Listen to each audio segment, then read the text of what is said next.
बिस्मिल्लाहिर्रहमानिर्रहीम। अस्सलामुअलैकुम वरहमतुल्लाहि वबरकातुहू। हमारा आज का वाक़या है सुल्तान नूरुद्दीन ज़ंगी का हैबतनाक ख्वाब और मदीना की तरफ आमद।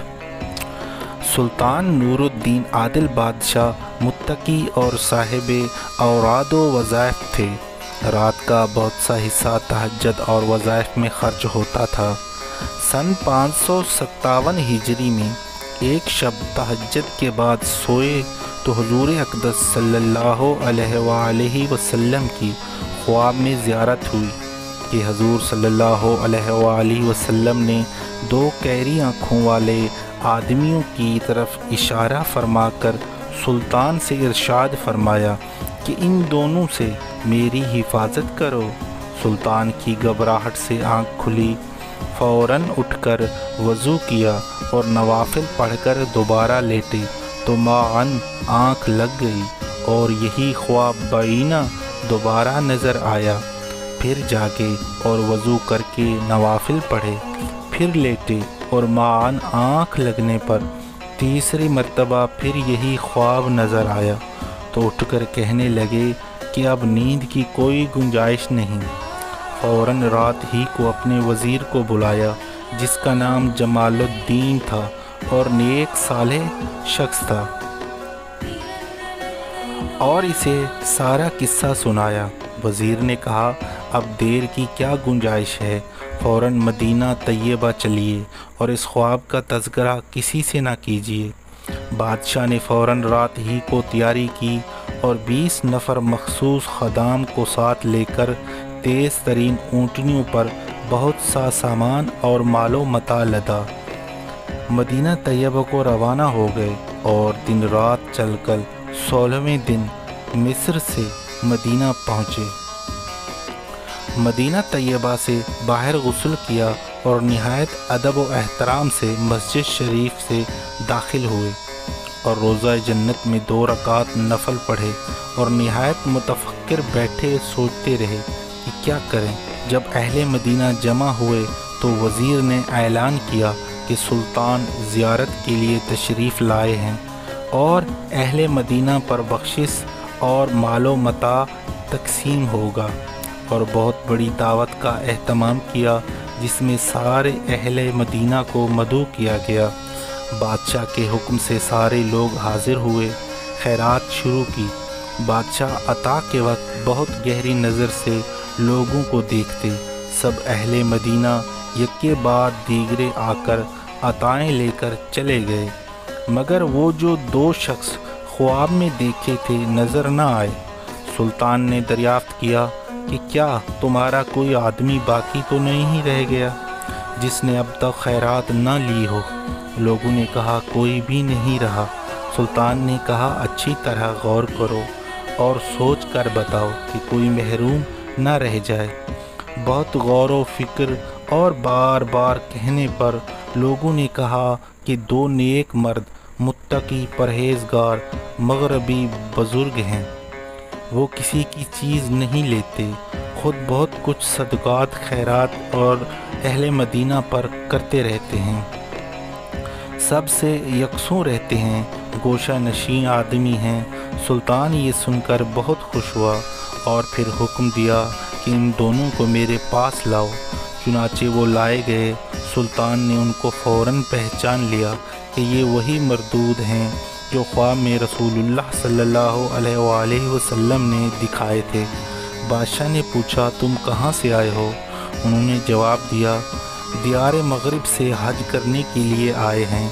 हज से फरागत पर ज़ियारत नबी सल्लल्लाहु अलैहि वसल्लम के लिए हाज़िर हुए और हुजूर अक़दस सल्लल्लाहु अलैहि वसल्लम के पड़ोस में रहने की तमन्ना हुई तो यहाँ क़याम कर लिया। सुल्तान ने कहा सच सच बताओ तुम कौन हो और किस इरादे से यहाँ आए हो? वो अपनी ही बात पर डटे रहे। फिर बादशाह ने लोगों से दरियाफ़्त किया कि ये कहाँ ठहरे हैं। बताया गया कि रोज़ा अक़दस सल्लल्लाहु अलैहि वसल्लम के करीब ही एक सराय में उनका क़याम है। बादशाह ने उनको तो वहीं रोके रखने का हुक्म दिया اور خود ان کی قیام گاہ پر گیا۔ وہاں جا کر بہت تجسس کیا۔ وہاں بہت سا سامان اور 2 قرآن اور وعظوں کی کتابیں پائیں، لیکن کوئی قابل اعتراض چیز نہ ملی جس سے خواب کے مضمون کی تائید ہوتی ہو۔ بادشاہ بہت پریشان اور متفکر تھا۔ اہل مدینہ بہت کثرت سے سفارش کے لیے حاضر ہو رہے تھے کہ یہ نیک بزرگ دن بھر روزہ رکھتے ہیں اور روزہ اطہر میں نبی کریم صلی اللہ علیہ وآلہ وسلم پر درود پڑھتے ہیں، ہر صبح جنت البقیع کی زیارت کو جاتے ہیں، ہر ہفتے مسجد قباء کی زیارت کرتے ہیں، سائلوں کا سوال رد نہیں کرتے۔ اس قحط کے سال میں اہل مدینہ کے ساتھ انتہائی ہمدردی، غمگساری انہوں نے کی ہے۔ بادشاہ حالات سن کر تعجب کرتے تھے اور ادھر ادھر متفکر پھر رہے تھے۔ دفعتاً خیال آیا کہ ان کے مسلح کو جو ایک بوریے پر بچھا ہوا تھا اٹھایا، اس کے نیچے ایک پتھر بچھا ہوا تھا، اس کو اٹھایا تو اس کے نیچے سے ایک سرنگ نکلی جو بہت گہری کھودی گئی تھی اور بہت دور تک چلی گئی تھی، حتیٰ کہ قبر اطہر کے قریب پہنچ گئی تھی۔ یہ دیکھ کر سب دنگ رہ گئے۔ بادشاہ نے ان کو غصے میں کانپتے ہوئے پیٹنا شروع کر دیا کہ صحیح واقعہ بتاؤ، اور انہوں نے بتایا کہ ہم نصرانی ہیں، عیسائی بادشاہوں نے ہمیں بہت سا مال دیا ہے اور ہم کو مغربی حاجیوں کے ساتھ انہی کے بھیس میں بھیجا ہے تاکہ حضور صلی اللہ علیہ وآلہ وسلم کے جسد مبارک کو نکال کر لے جائیں۔ وہ دونوں رات کو اس جگہ کو کھودا کرتے اور جو مٹی نکلتی اس کو چمڑے کی 2 مشکوں میں بھر کر صبح سویرے جنت البقیع میں ڈال دیتے۔ لوگ یہ سمجھتے کہ جنت البقیع زیارت اور دعا کو جاتے ہیں۔ جب یہ آدمی نبی کریم صلی اللہ علیہ وآلہ وسلم کے قریب پہنچے تھے تو آسمان میں ایک گرج پیدا ہوئی، بجلی چمکی اور عظیم الشان زلزلہ آیا کہ پہاڑ جڑ سے اکھڑنے لگے۔ اسی رات سلطان نور الدین بھی پہنچ آیا تھا۔ جب ان مردودوں نے اعتراف کیا کہ ان کے حالات تمام لوگوں پر ظاہر ہو گئے، لوگوں نے اللہ تعالیٰ کی عنایت دیکھی کہ اللہ تعالیٰ نے اس کے پاک رسول صلی اللہ علیہ وآلہ وسلم نے اس خدمت کے لیے منتخب کیا، بہت رویا اور پھر ان کی گردن زونی شروع کر دی۔ وہاں پر ہی ان کو قتل کر دیا اور حجرہ شریف کے گرد اتنی گہری خندق کھدوائی کہ پانی تک پہنچ گئی اور اس میں رانگ یا سیسا پگھلا کر بھروا دیا تاکہ آئندہ کوئی مردود ایسا کام نہ کر سکے۔ ایک روایت میں ہے کہ ان مردودوں کو قتل کر کے شام کے وقت آگ میں جلا دیا۔